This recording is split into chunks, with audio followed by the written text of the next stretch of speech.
আওয়ামী লীগের মিছিল বেরিয়েছে গাজীপুরেতে, পুলিশ গো কইতাছে সামনে এবি না, সামনে এবি না, মেরা ফেলাম। ভিডিওটা দেখেন।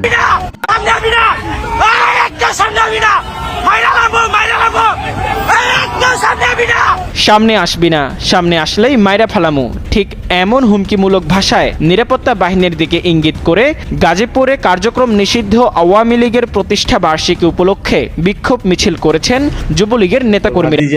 এগুলি করো কে খামাগা, দেশের মধ্যে অশান্তি সৃষ্টি করো এগুলি কইরা, এগুলি কিন্তু তোমার নেত্রী কয় নাই, একদম পুরো শিওর এটা নেত্রী কয়নি, কিন্তু তোমরা এগুলি অশান্তি সৃষ্টি করতেছো। তো ভাতি যে এগুলি কইরা খামাগা নিজের গোয়াকার গো উন্দুস্তাকারা মারা খেতে চাও খে